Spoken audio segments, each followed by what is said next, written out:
Welcome back. Today I'm going to talk about lighting upgrades in the Suzuki Sidekick.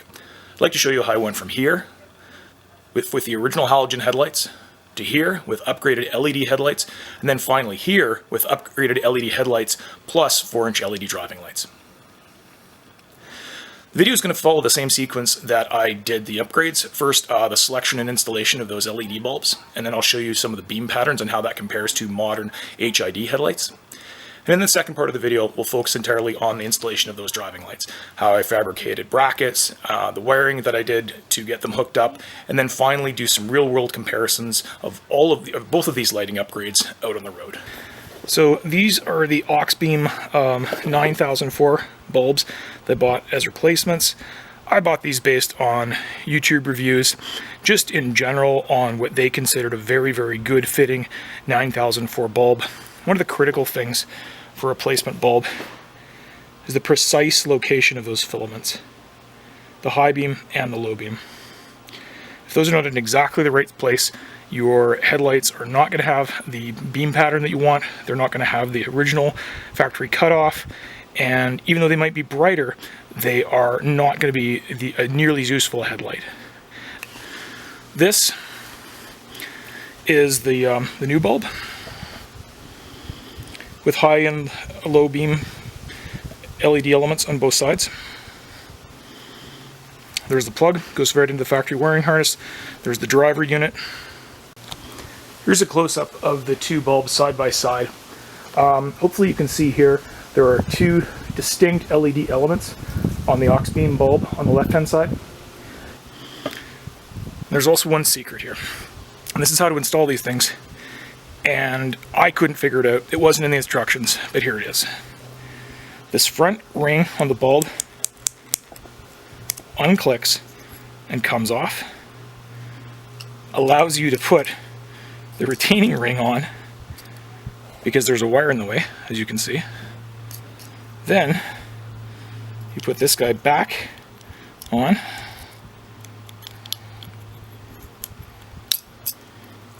And lock it all the way forward again till it locks. Now you've got your original retaining ring on your bulb and you're ready to install this in the headlight housing. And here's the Auxbeam bulbs installed in the back of the housing.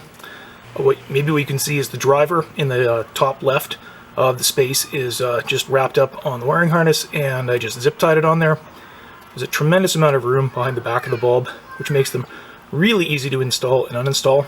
And also, according to the Auxbeam instructions, they want to have a couple of inches of space behind the back of the bulb. That's the red part there, because there actually is a fan in there that keeps the back of the bulb cool. Here's a reference beam pattern in a modern HID headlight. In this case, it's my wife's 2017 Subaru Outback. These are the low beam HIDs.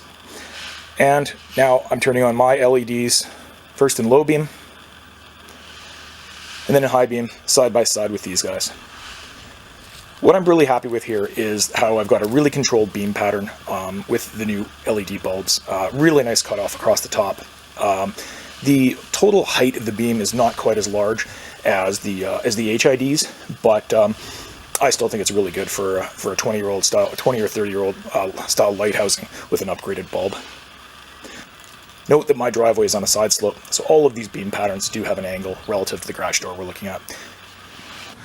Here's a close-up of the 4-inch driving lights and the brackets that I've got them sitting on.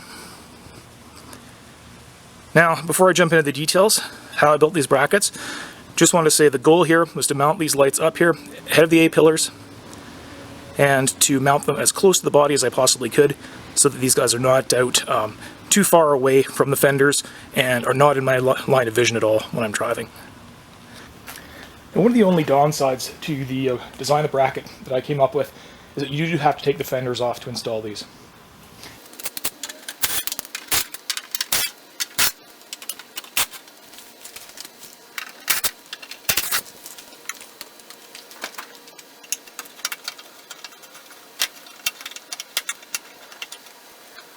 And now we can lift the fender off, disconnect the signal bulb,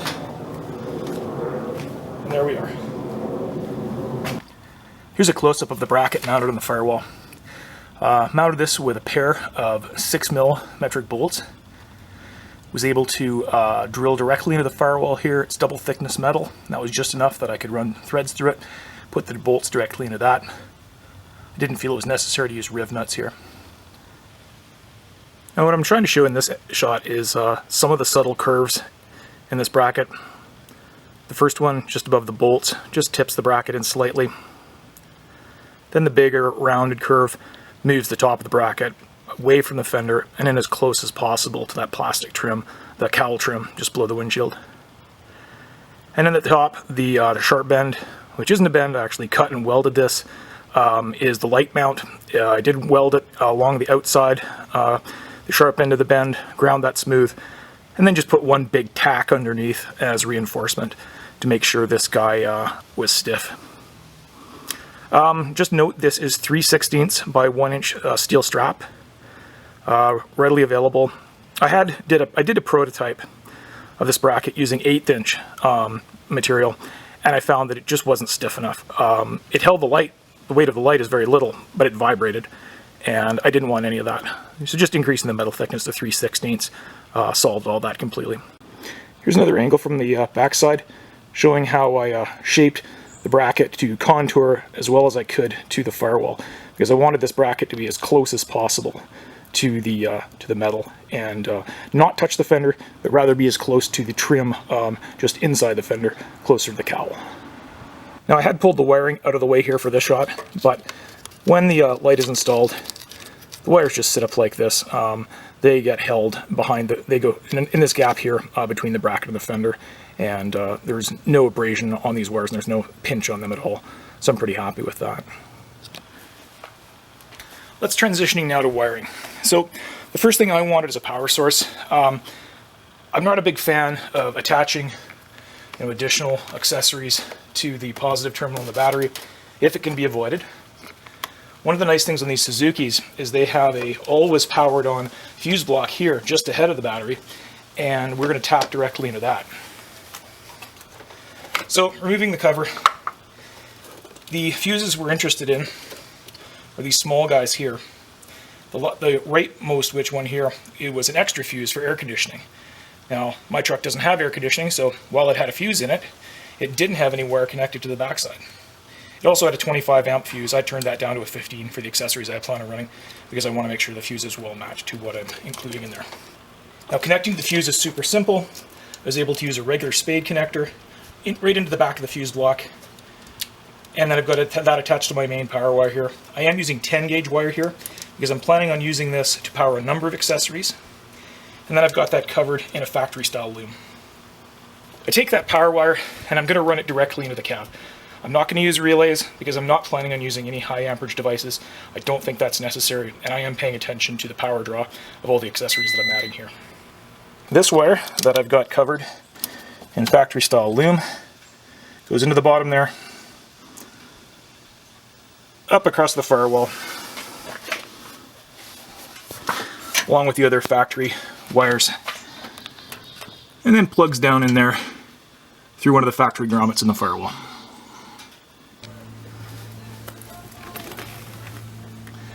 Access to the bottom of the dash is actually really easy once you remove this panel underneath the steering wheel.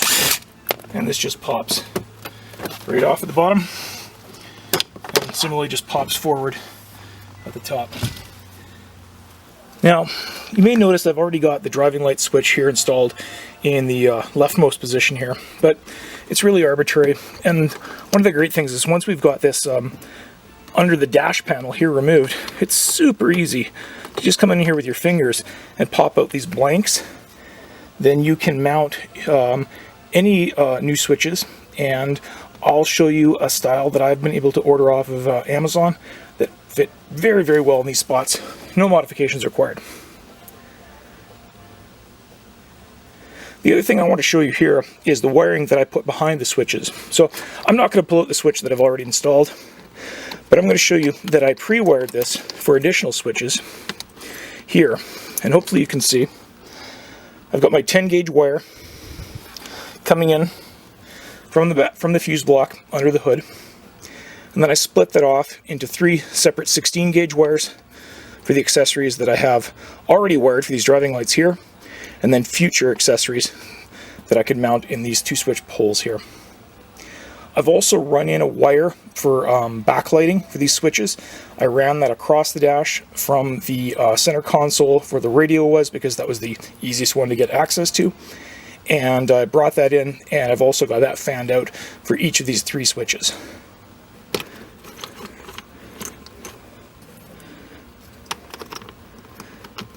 And reinstalling the blanks is as simple as taking them out. They just literally snap into position. And that's pretty good for 20-year-old plastic. Here we are, pretty dark country road. Low beams, high beams, back to low beams, and add the driving lights.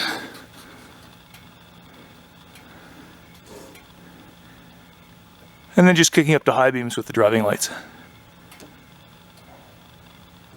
So I'm really happy with how these lighting upgrades have turned out. For less than $150, I now have a huge increase in both my regular headlights that I can use around town all the time, and a massive amount of light coming out of these 4-inch off-road lights.